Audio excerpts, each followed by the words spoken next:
Fitnah. Kata orang, fitnah lebih kejam daripada pembunuhan. Matius pasal 5 ayat 11 berkata demikian. Berbahagialah kamu jika karena Tuhan, kamu dicela dan dianiaya dan kepadamu difitnahkan segala yang jahat. Sokrates mengatakan ketika seseorang itu kalah dalam debat, teman-teman sekalian, fitnah jadi alat terakhir bagi pecundang. Kalau dia tidak bisa memenangkan berargumentasi di dalam debat tersebut, fitnah akan dikeluarkan, dan itu dikata Sokrates sebagai seorang pecundang. Perkataan ini ada benarnya. Fitnah sering dipakai sebagai alat yang keji untuk menjatuhkan atau menghancurkan seseorang, karir seseorang, apapun yang dilakukan. Hal ini seringkali dialami oleh orang-orang di dunia ini, terutama orang percaya, kita sebagai orang percaya. Kita bisa mengalami aniaya, fitnah, direndahkan karena menjadi pengikut Kristus yang setia. Catat ya, kita sebagai orang percaya bisa dan bahkan sering dianiaya, difitnah ketika kita mengikut Kristus yang setia, dengan setia. Ayat yang kita baca tadi itu ditujukan kepada murid-murid Kristus yang ikut di dalam khotbah Yesus di bukit. Mereka sebagai murid dipersiapkan untuk menghadapi segala bentuk penganiayaan dan fitnah. Karena mereka murid Kristus, karena Kristus saja pada waktu dia melayani, dia difitnah.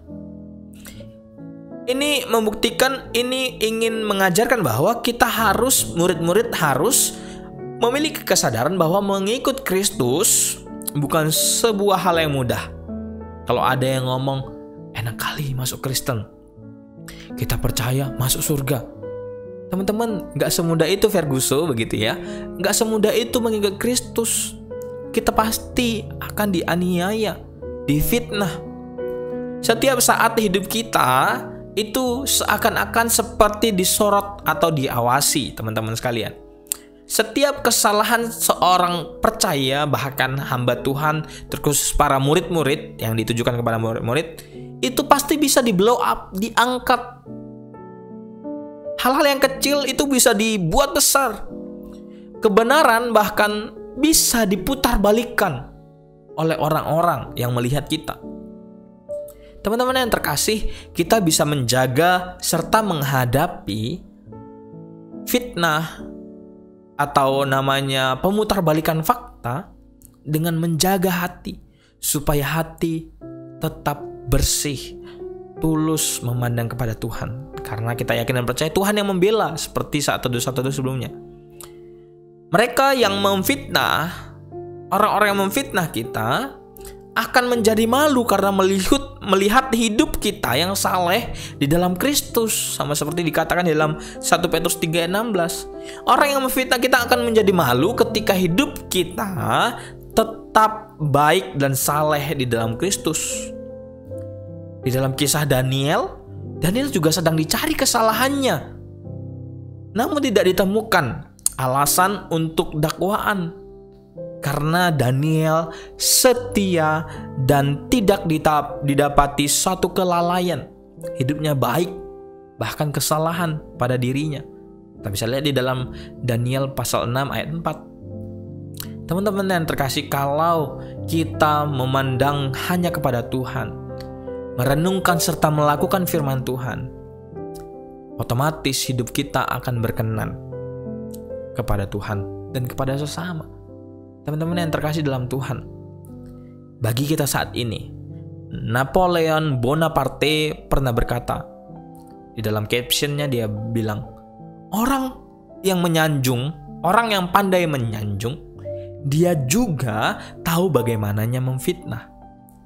Orang yang pandai menyanjung, mengangkat-ngangkat orang, pandai juga atau tahu juga bagaimana cara memfitnah orang. Jadi dalam hidup kita hati-hati. Di dalam hidup ini, teman-teman yang terkasih, sebagai orang percaya, sebagai anak-anak Tuhan, kita juga harus cerdik dan tulus seperti merpati. Karena banyak di luar kita itu pasti berusaha memfitnah kita, memutarbalikkan fakta, begitu ya. Karena memang bahkan di zaman Kristus dan Kristus sendiri telah mengalami penganiayaan, pemfitnahan itu. Tapi firman Tuhan bagi kita hari ini dalam Matius 5 ayat 11, berbahagialah kamu jika karena aku, karena Tuhan, kamu dicela dan dianiaya, dan kepadamu difitnahkan segala yang jahat.